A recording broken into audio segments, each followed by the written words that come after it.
বিসমিল্লাহির রহমানির রহিম। ভাই ও বোনেরা, যে যেখান থেকে আমাকে দেখছেন এবং শুনছেন, আপনাদের সবাইকে আমার সালাম, আসসালামু আলাইকুম। আশা করি আপনারা ভালো আছেন, আমিও ভালো আছি। UK property gossip by Tasmina YouTube চ্যানেলের পক্ষ থেকে জানাই শুভেচ্ছা। আজ এপ্রিল মাসের 6 তারিখ রবিবার 2025। এই মুহূর্তে লন্ডনের তাপমাত্রা আছে 15 ডিগ্রি সেলসিয়াস। অনেক রোদ উঠেছে, সেই সাথে বেশ ঝিরিঝিরি বাতাসও আছে। তো যা হোক, আজ আপনাদের সাথে যে ব্যক্তিকে নিয়ে কথা বলতে চাচ্ছি তিনি হচ্ছেন যুক্তরাজ্যের একজন লেবার পার্টির এমপি, বাংলাদেশি বংশোদ্ভূত শেখ হাসিনার ভাগ্নি টিউলিপ সিদ্দিককে নিয়ে। তো তার সম্পর্কে আজ কথা বলার আগেই মানবজমিন পত্রিকাতে যে একটি খবর তাকে নিয়ে প্রকাশ করা হয়েছে, সেটি আপনাদেরকে একটু 2-4 লাইন প্রথমে পড়ে শোনাচ্ছি, তারপর আমি বাকি কথা শুরু করছি। তো খবরটি ছিল এরকম যে দুর্নীতির অভিযোগ উড়িয়ে দিতে পারেননি বলেই টিউলিপ পদত্যাগে বাধ্য হন। এরপর খবরে বিস্তারিত আরও যেটি বলা হয়েছে যে দুর্নীতির অভিযোগ উড়িয়ে দিতে পারেননি বলেই ব্রিটেনের দুর্নীতি নিবারণের দায়িত্বপ্রাপ্ত মন্ত্রী টিউলিপ সিদ্দিক পদত্যাগ করতে বাধ্য হয়েছেন বলে মনে করেন দুর্নীতি দমন কমিশনের চেয়ারম্যান দুদক ডক্টর মোহাম্মদ আব্দুল মোমেন। তিনি বলেন, এজন্য সে দেশের অর্থাৎ ব্রিটেনের প্রধানমন্ত্রীর প্রবল সমর্থন থাকা সত্ত্বেও তাকে পদত্যাগ করতে হয়েছে। এরপর আরও বলা হয়েছে যে দুদক চেয়ারম্যান বলেন, দুর্নীতি দমন কমিশন তার আইনজীবীর মাধ্যমে টিউলিপ সিদ্দিককে ইতিপূর্বেই জানিয়ে দিয়েছে, সম্পূর্ণভাবে দালিলিক প্রমাণের ভিত্তিতে আদালতে দুর্নীতির চার্জশিট দাখিল করা হয়েছে। তিনি বলেন, আদালতে হাজির হয়ে তারা যেন অনুগ্রহ করে এই আদালতের মোকাবেলা করেন। এটি কম্পাউন্ডেবল মামলা নয় যে চিঠি লেখালেখি করে মামলার পরিণতি নির্ধারণ করা যাবে। আদালতেই তা নির্ধারিত হবে। আদালতে তার অনুপস্থিতি অপরাধমূলক পলায়ন বলে বিবেচিত হবে। কেবল টিউলিপ সিদ্দিক নয়, দুর্নীতি প্রশ্নে পলাতক সাবেক প্রধানমন্ত্রী শেখ হাসিনা থেকে শুরু করে বাংলাদেশের যে কোনো সাধারণ নাগরিকের বেলাতেও দুদক একই প্রণীত প্রক্রিয়া অবলম্বন করে থাকে। এই যে মানবজমিন পত্রিকায় আজ প্রকাশিত খবরের কয়েকটি লাইন পড়ে যে শোনালাম, আপনারা শুনলেন, এখান থেকে কি বুঝলেন? দুর্নীতি দমন কমিশনের চেয়ারম্যান তিনি আরও যেটি বলেছেন যে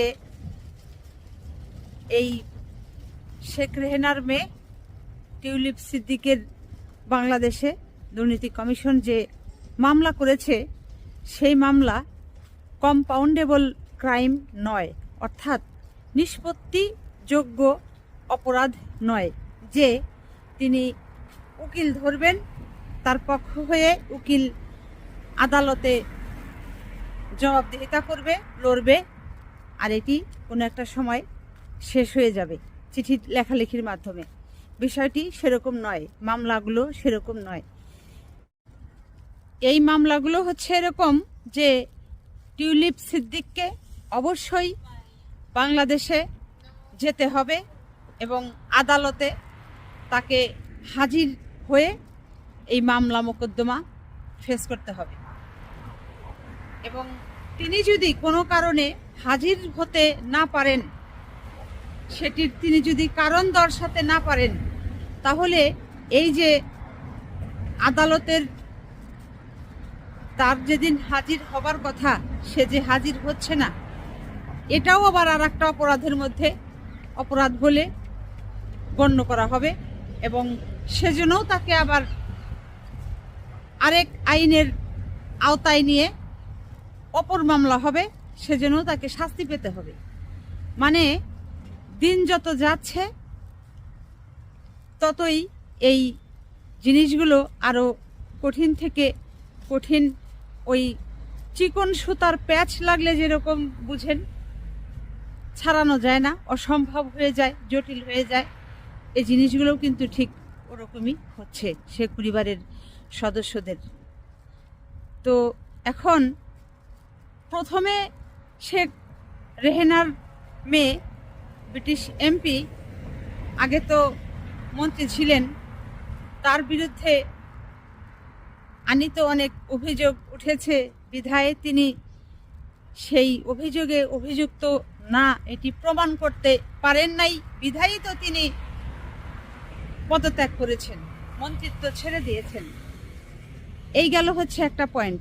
দ্বিতীয় হলো, তিনি বলেছেন এই গত কয়েকদিন আগে ব্রিটিশ একটি পত্রিকাতে, এই গত কয়েকদিন আগে যুক্তরাজ্য ভিত্তিক আরও একটি পত্রিকাতে তিনি কি বলেছেন যে তিনি প্রস্তুত আছেন, বাংলাদেশ থেকে কেন তাকে চিঠি লেখা হয় না কিংবা জানানো হয় না, তিনি কিন্তু এটি আরেকটি মিথ্যে কথা বলেছেন।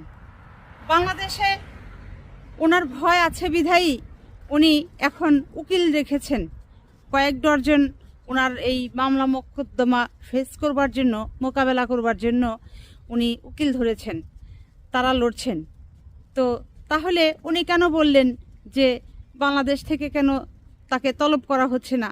তলব তো করা হচ্ছেই, উনি তো যাচ্ছেন না, কিন্তু উল্টো অন্যরকম কথা মানুষের কাছে, সংবাদপত্র মাধ্যমের কাছে তিনি বলে বেড়াচ্ছেন। এটা এক ধরনের আসলে মিথ্যাচার করে বেড়াচ্ছেন। এই বর্তমানে বাংলাদেশে যে দুদকের চেয়ারম্যান আছেন ওনার কথায় এটি প্রমাণ হচ্ছে।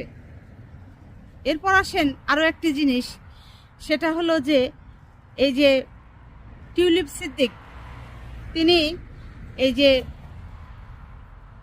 যুক্তরাজ্যে যখন নির্বাচনে অংশগ্রহণ করলেন সেখানে তিনি যে হলফনামা দিয়েছেন, সেখানে তার এই যুক্তরাজ্যে কি কি সম্পদ আছে সেটি আপনারা তো জানেন, যে তার বেশ কয়েকটি ফ্ল্যাট থাকা সত্ত্বেও তিনি সেগুলো বলেননি, উল্লেখ করেননি, বিধায় তার তো মন্ত্রিত্ব চলেই গেল। এখন তো দেখা যাচ্ছে যে বাংলাদেশেও তার অনেক সম্পদ, ফ্ল্যাট, বাড়ি, এটা ওটা, জায়গা জমি। বাংলাদেশের ঢাকা শহরে যে পূর্বাচল প্রকল্প আছে, নিউ টাউন সিটি, সেখানে এই শেখ রেহেনার নামে, তার এই টিউলিপ সিদ্দিকের নামে, আজমিনা সিদ্দিক তার নামে, তারপর তার ছেলে ববি, মানে এই শেখ পরিবারের নামেই শুধু 1 একরের অধিক জায়গা রয়ে গেছে। সেগুলোও তো তিনি এই ব্রিটেনে যখন হলফনামা দেন, নির্বাচনী হলফনামায়, সেটিও কিন্তু তিনি উল্লেখ করেননি। এটিও অভিযোগ এনেছেন বাংলাদেশের দুর্নীতি দমন কমিশনের চেয়ারম্যান সাহেব। এগুলো তো আসলে আমরা সাধারণ জনগণ আগে কিছু জানতামই না, এখন না এক এক করে সব ওই বের হচ্ছে। তো যা হোক, আসলে বিষয়টা হচ্ছে এখন এরকম যে ওই কেঁচো খুঁড়তে সাপ বের হয়ে যাচ্ছে। আমরা সাধারণ জনগণ, আমরা এগুলো এত কিছু জানতামও না। তো এখন এই যে বাংলাদেশে জুলাই বিপ্লব হওয়ার পর, স্বৈরাচার সরকার উৎখাত হওয়ার পর, শেখ হাসিনা ভারতে পালিয়ে চলে যাবার পর দেখা যাচ্ছে যে এক এক করে অনেক কিছু বের হয়ে আসছে। সাধারণ জনগণ, এই সংবাদপত্রগুলো, তারপর সাংবাদিকগুলো, তারা স্বাধীনভাবে লিখতে পারছে, জানতে পারছে এবং সাধারণ জনগণকে জানাতে পারছে, যেগুলো গত 15 বছর বাংলাদেশে এই চর্চাটা ছিল না। সব জিম্মি ছিল, সব বন্দি ছিল। তো এখন সব কিছু জিম্মি দশা থেকে মুক্ত হয়েছে। সবশেষে আসলে যেটি বলতে চাচ্ছি, যে কয়েকদিন আগে বাংলাদেশ থেকে কিছু কর্মকর্তা এসেছেন, দুদক কর্মকর্তা এসেছেন, যাদের কাজ হচ্ছে এই যুক্তরাজ্য সরকারের সাথে তারা একত্রিত হয়ে এখানে তদন্ত করছেন। কাদেরকে নিয়ে তদন্ত করছেন? যারা বাংলাদেশ থেকে এই গত 15-16 বছরে অবৈধভাবে বাংলাদেশের অর্থ সম্পদ লুটপাট করেছে, অর্থ এদেশে পাচার করে দিয়েছে। সেই পাচারকৃত কি পরিমাণ অর্থ পাচার হয়ে এদেশে এসেছে বাংলাদেশ থেকে, সেটি এরা উদ্ঘাটন করতে চেষ্টা করছেন এবং এই ব্রিটিশ সরকারও তাদেরকে সর্বাত্মক সহযোগিতা করবে বলে আশ্বাস দিয়েছে। তো এখন দেখা যাক যে তদন্তের কি বের হয়, কারা কারা এই অর্থ পাচার করেছে, কি পরিমাণ অর্থ পাচার করেছে, নিশ্চয়ই সেটাও আমরা সাধারণ জনগণ জানতে পারবো এবং বুঝতে পারবো। এবং সেই অর্থ আশা করি হয়তো খুব দ্রুতই বাংলাদেশে আবার পুনরায় ফেরত পাঠানো হবে এবং যারা এই অর্থ পাচারকারী আছে এদেরকে নিশ্চয়ই শাস্তির আওতায় আনা হবে। শুধু শাস্তিই নয়, তারা দুই দেশ থেকেই শাস্তি পাবে। যে দেশ থেকে অর্থ পাচার করে দিয়েছে সে দেশের শাস্তি তাদের কপালে পাওনা থাকবে এবং যে দেশে তারা অর্থ পাচার করে এনেছে অর্থাৎ যুক্তরাজ্যে এনেছে এ দেশেও নিশ্চয়ই আইন আছে, সে শাস্তিও আশা করি তাদের ভোগ করতে হবে। তো আজ এখানেই শেষ করব। সবাই ভালো থাকবেন, সুস্থ থাকবেন এবং আমার জন্য দোয়া করবেন। আমার এই চ্যানেলটিতে লাইক, কমেন্ট, শেয়ার এবং সাবস্ক্রাইব করবেন। আসসালামু আলাইকুম, আল্লাহ হাফেজ।